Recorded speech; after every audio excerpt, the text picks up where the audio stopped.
ကိုကြီးတော်လဲအဖအရာမမြောက်ပဲစစ်တပ်ဘက်တော်သားအောင်ဆန်းဦးသို့မဟုတ်နှမငယ်ပေါ်ငိညာခြင်းမရှိရုပ်မာရက်ဆက်မိဘမျက်နှာအိုးမဲတုတ်သူအောင်ဆန်းဦးဆိုလိုက်ရင်တနိုင်ငံလုံးဤစာရိတ္တအရာတွင်စံပြခေါင်းဆောင်အဖြစ်ချစ်မြတ်နိုးကြသောဗိုလ်ချုပ်အောင်ဆန်းဤတာအကြီးဆုံးအဖြစ်တည်ထားကြသည်တို့ရာတွင်အောင်ဆန်းဦးသည်မြမသမိုင်းတွင်ပြည်သူလူထု၏မုန်းတီးမှုခံရသူအဖြစ်မှတ်တမ်းဝင်နေပြီဖြစ်သည်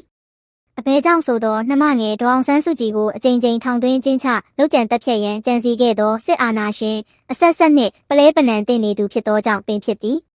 သူ့ကိုပြည်သူကအသေးခိုက်အောင်မုန်းသည့်အကြောင်းတရားများတွင်မိခင်ကြီးဒေါခင်ကြီးချန်ထားရစ်ခဲ့သောအင်ကြီးကိုသူ့အမွေတောင်းသည့်ကိစ္စတစ်ခုတည်းကြောင့်မဟုတ်ပေ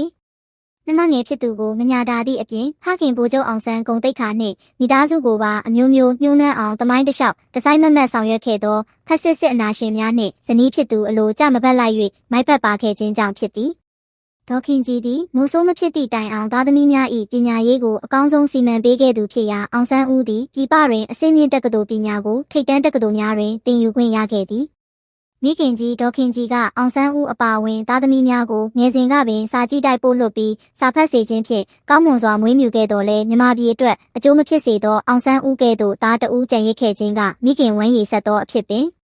မိခင်၏စ조사ကြောင်းထားပေးမှုကြောင့်အောင်ဆန်းဦးသည်ဝင်ငွေကောင်းပြီးတင့်နေသောဘဝတစ်ခုကိုရရှိခဲ့သည်သူသည်အင်္ဂလန်နိုင်ငံမှလျှပ်စစ်အင်ဂျင်နီယာသိပ္ပံဘွဲ့ Bachelor of Science in Electric Engineering ပစီနှင့်လျှပ်စစ်အင်ဂျင်နီယာမဟာသိပ္ပံဘွဲ့ Master of Science in Electric Engineering မစီတို့ကိုရရှိခဲ့ပြီး1983ခုနှစ်တွင်အမေရိကန်သို့ပြောင်းရွှေ့နေထိုင်ခဲ့သည်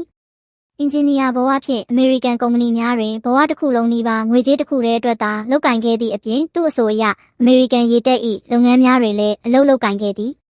အမေရိကန်နိုင်ငံသားအမေရိကန်စစ်တပ်တွင်အလုပ်လုပ်ခဲ့သူတယောက်ကိုနိုင်ငံသားဆိုလျင်မုန်းတီးလှသောစစ်အာဏာရှင်အဆက်ဆက်တို့ကအောင်ဆန်းဦးကိုလင်းနိုးဘတ်တော်သားအဖြစ်တင်သွင်းနိုင်ခဲ့ကြသည်ဗိုလ်ချုပ်အောင်ဆန်း၏တားတဦးထံမှစစ်တပ်အလို့ကျပူးပေါင်းဆောင်ရွက်မှုကိုရယူရန်ဝန်ကြီးချုပ်ဟောင်းဗိုလ်ချုပ်ကြီးခင်ညွန့်ကထောက်လှမ်းရေးများနှင့်နှီးဆက်သောလဲလှဲ့နွယ်သိမ်းဆိုသောအမျိုးသမီးတဦးနှင့်လက်ထပ်ထိတ်များစေခဲ့သည်ဟုပြောဆိုမှုများကစစ်တပ်အတိုင်းဝိုင်းမှစတင်ပေါက်ကြားလာပြီးထိုအဆိုမှာမြင်မြမှန်ကန်သည်ကိုမသိရပါ